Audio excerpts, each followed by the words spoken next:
Luke? Luke? Luke? Oh my God. I need a doctor. You didn't. You didn't! I need help in here! What's taking so long? We have a code blue in room 527. Luke Spencer, you are going to have to cheat death just one more time.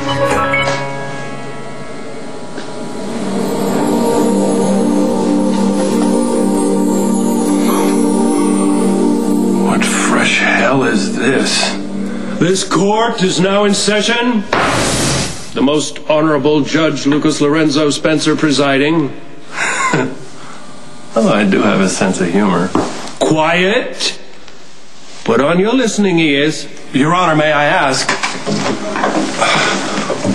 where is this court? It is far deep within the purgatorial provinces of your warped and distorted psyche. Well, what's the deal? Mr. Spencer, your soul, for the lack of a better, more precise word, is on trial. And frankly, sir, so far, you're an idiot. I know Shavepi. He's still in Vita. All right, charge the paddles to 200. I bet have been one hell of a cigar. Charged. All right. Clear. Come on. Wow. That judge is one handsome dude. He likes me too, I can tell. This is going to be a cakewalk.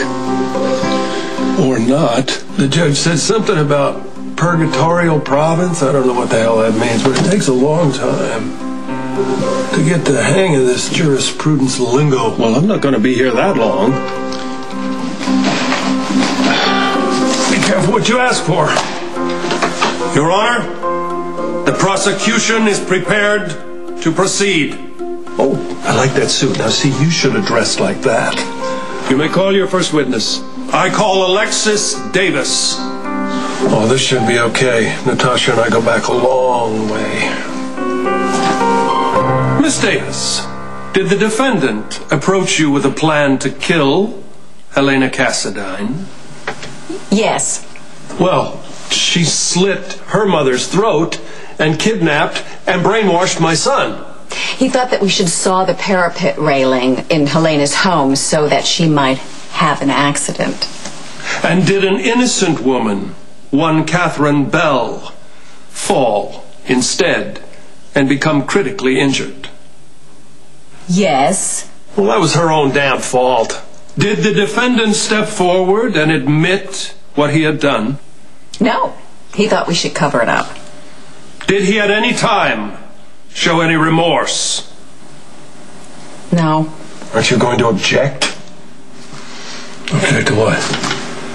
I call Caroline Corinthos Jacks to the stand. You were given up for adoption when you were a child, were you not, Miss Corinthos Jacks? Yes, my mother was young, in difficult circumstances. My father wasn't present, and she wanted me to have the life that she could never give me. And your mother is? Bobby Spencer. The defendant's sister? Yes. And when Luke Spencer found out that you were his niece, the long-lost daughter, that his sister was forced to give up when she was little more than a child, the same daughter that she had been worried about and yearning for all those years, what did he do? He blackmailed me to keep my mouth shut so I wouldn't tell my mother the truth. He used threats and intimidation to keep you away from your own mother. Yes, he did. Well, when you put it like that, it sounds bad. Come on, I'm dying here. That would be my assessment.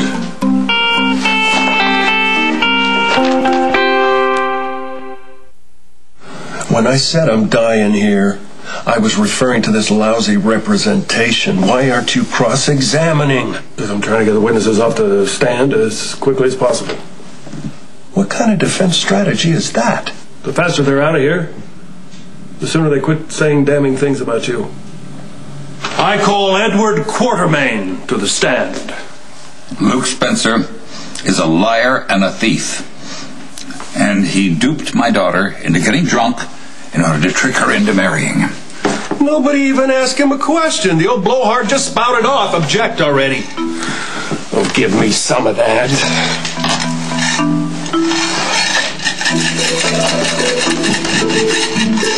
Nuts.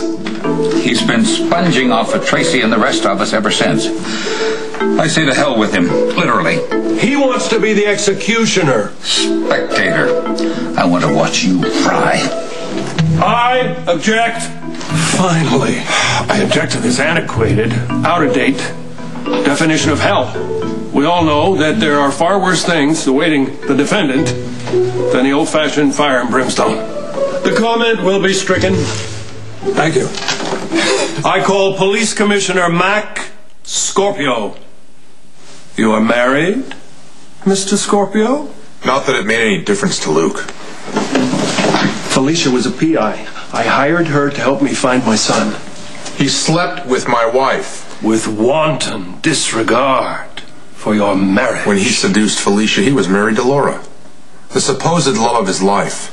I call Sky Chandler Quartermain. Oh, at last, someone in my corner. Did you have sexual relations with the defendant while he was married to Tracy Quartermain? Yes. Please, give me a break here. I'm losing my patience here, Mr. Spencer. I have other things to do today. But, Your Honor, you're not getting the full picture. Mr. Spencer, do you see my mouth moving? I'm speaking. Put on your listening ears. Your attorney will have plenty of opportunity to speak. My attorney doesn't exactly inspire confidence. I call Tracy Quartermain. I object. A wife cannot be forced to testify against her husband. I volunteered. You and the defendant went to Las Vegas for your wedding. No. Luke told me that my son had eloped, so he promised to help me bring him back home. It was a big fat lie. Tell the court about your wedding ceremony. I was dead drunk. In a blackout. It was the only way Luke knew I would marry him. Ask her why I did it. He did it so that he could force me into returning some disputed funds. Actually, when he got what he wanted, he refused to divorce me. Mrs. Spencer, how would you characterize your husband? Well, let's see. He is chronically unfaithful, a thief and a liar. He deserts me at the drop of a hat. Oh, and he put poison in my martini once. He said it was a joke, but I didn't find it funny, and I knew he was trying to kill me. Wife, attempted murder. And that's not the worst of it. What can you call me that's worse? You're a coward. So really...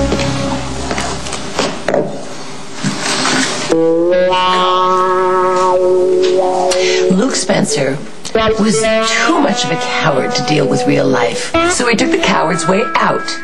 He lit up a Cuban cigar right after quadruple bypass surgery. You're an idiot.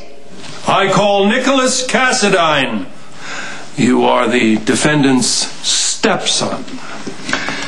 Well, Luke preferred to call me the Spawn. And that's exactly how he treated me, as if I were the son of the devil.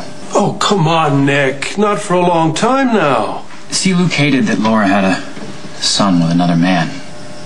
He wanted me dead. I call Leslie Weber to the stand. Your daughter, Laura, was married to the defendant. Yes. Leslie's always liked me. Luke would say that Laura was the love of his life. What he'd failed to mention is that he got her into constant danger. He took her on the run for years. And when he first met her, she was married to another man and he destroyed her marriage. I reached out to Luke. I befriended him. And how did he pay me back? By hitting on my wife. And when she resisted, he raped her. Why aren't you objecting or cross-examining? Because everything that's being said is true. you.